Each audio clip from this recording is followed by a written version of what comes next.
mucho al profesor de la Escuela de Gobierno del TEC de Monterrey, a Carlos Elizondo Mayer Serra, que me tome la llamada telefónica, porque además, pues hace unos días escribía ahí en Reforma sobre el tema, sobre las repúblicas bananeras, el riesgo que conlleva ser una república bananera y cómo quien termina perdiendo sabe que son los ciudadanos. Al final de cuentas son los que terminan más fregados. Carlos, muchas gracias por estos minutos aquí en MBS. ¿Cómo estás? Buen día. ¿Qué tal, Luis? Qué gusto estar contigo. Buenos días a todo tu auditorio. En efecto, creo que conviene precisar primero qué es ese término de república bananera. Se refiere a países en general de Centroamérica, con instituciones muy frágiles a principios del siglo XX, donde realmente pues gobernaba el general en turno, muchas veces con el apoyo de los Estados Unidos, hay que decirlo, sin ninguna institucionalidad de forma alguna, sin democracia, etcétera. Y lo que vimos la semana pasada, pues recordaba estas repúblicas latinoamericanas con instituciones frágiles, que son presas de algún poderoso, muchas veces un presidente en el poder que busca eternizarse, y como bien dijiste, muchos analistas y varios periódicos utilizaron este término. No es el mejor término, pero es muy sintetiza muy bien una visión de las cosas. Y el argumento central era pues, que Estados Unidos se había convertido en una república bananera, y por supuesto en una cosa siempre, esta relación amor o odio que tenemos con los Estados Unidos, pues a algunos les da mucho gusto ver, están sufriendo como sufre normalmente América Latina, incluso estaba varios memes que decían, como ahora estamos en pandemia y Estados Unidos no puede ir a generar problemas en otro lado, los generó en su propia casa. En fin, lo que yo argumento en este artículo, Luis, es que pues, no son una república bananera. La prueba de que no son una república bananera es que la revuelta esta no llegó a ningún lado, las instituciones al final resistieron, personajes que habían sido muy cercanos a Trump, como el vicepresidente Pence, al final jugaron el papel que la ley marca. En el caso de la votación del colegio electoral, el vicepresidente no puede otorgar votos como quería Trump, simplemente le toca conducir una sesión que está bastante bien regulada, que es realmente un formalismo y que era simplemente para pues validar lo que ya se sabía que va a tener el presidente electo. Y la pregunta que me hago en la segunda parte del artículo, Luis, es, ¿seremos nosotros la república bananera? ¿Realmente somos nosotros los que tenemos que preguntarnos si tenemos las instituciones y la sociedad? Porque si al final de cuentas fue derrotado un presidente como Trump, que tenía pues, muchos instrumentos, los que te da la presidencia, fue derrotado porque salieron a votar muchos en contra. Entonces la pregunta que yo me hago es, ¿México corre ese riesgo? ¿Qué señales de tener rasgos de desinstitucionalización tenemos? Trump, como seguramente discutiste en tu programa, Luis, estaba muy ilusionado de como había puesto 3 ministros de la Suprema Corte de Justicia de aquel país, iba a tener sentencias favorables en materia del presunto supuesto inventado fraude electoral, y la Suprema Corte les desechó todos los recursos que llegaron porque no tenían ni pies ni cabeza, a pesar de que habían sido pues puestos 3 ministros muy de derecha y que le debían el puesto en algún sentido a Trump. No se doblaron.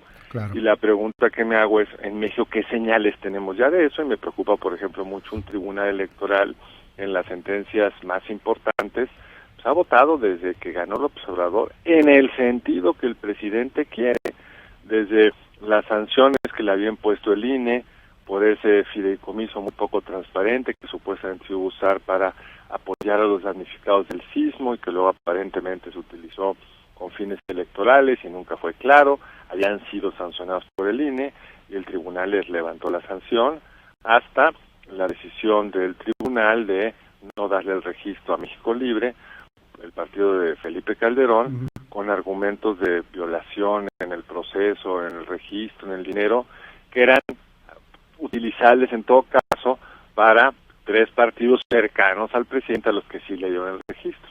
Y la verdadera pregunta que tenemos es, el año en curso que tenemos elecciones, ¿vamos a resistir la andanada del presidente, que lo que quiere es centralizar el mayor poder posible, participar en las elecciones de la forma más amplia posible, aunque viole una ley electoral hecha a sugerencia, a petición de López Obrador, después de lo que él calificó como una intromisión del presidente Fox en el 2006, el famoso cállate chachalaca, era un enojo del candidato al observador a una frase, a una crítica que el presidente Fox había hecho respecto a alguna propuesta de congelar los precios de las gasolinas, si recuerdo bien el motivo original. El presidente del observador va a tratar de estirar la liga lo más que se pueda, y empezó esta andanada contra los órganos autónomos bajo el supuesto necesidad de una austeridad presupuestal y que desaparecer de saque el INAI, que es el que da la información que permitió a pues muchos organismos de la sociedad civil descubrir las raterías horrendas del sexenio pasado. Es un órgano muy útil. Quieren desaparecer también la COFETEL, o ahora se llama el Instituto de Telecomunicaciones, el IFETEL, que es el órgano autónomo que administra las telecomunicaciones en México, y también la Comisión de Competencia, Luis.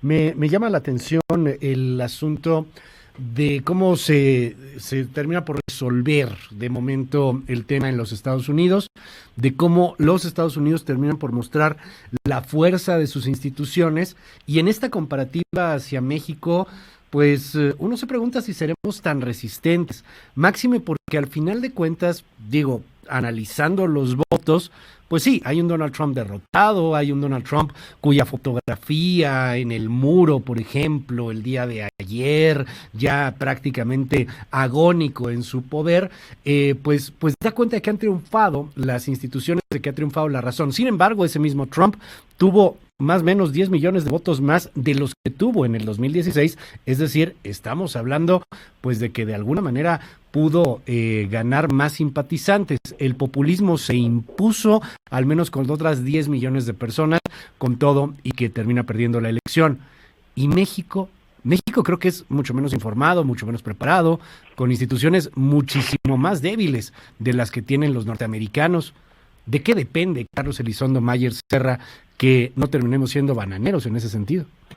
Va a depender en primer término de la capacidad de los partidos opositores al presidente a movilizar al elector, que es algo que hicieron muy bien los demócratas. Hay que ver en Georgia, el gran estado bisagra en el control del Senado, que había sido un estado mucho antes de que era Trump, por decenas, por décadas, un estado que lo ganaban los republicanos tanto en la presidencial como en el Senado, pues por una gran movilización del votante afroamericano, en particular liderado por la candidata derrotada a la gobernatura en el 2018, si recuerdo bien.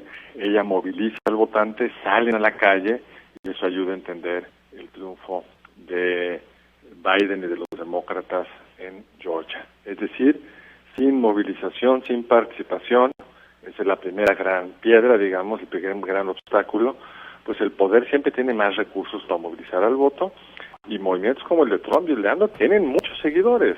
No llegan ahí de casualidad. Claro. Llegaron porque hay enojos, porque hay exclusiones, porque hay una clase política, en el caso mexicano, muy desprestigiada, y un presidente muy talentoso, en el caso mexicano, para manejar el poder, para manejar los símbolos, para manejar el discurso, en medio de una pandemia terrorífica, donde tenemos muchos más muertos de los que teníamos que tener, decenas de miles de más muertos, porque la han manejado muy mal, porque creyeron, los videos están ahí del presidente y López-Gatell diciendo que el virus a su inicio lo veían más leve que una influenza.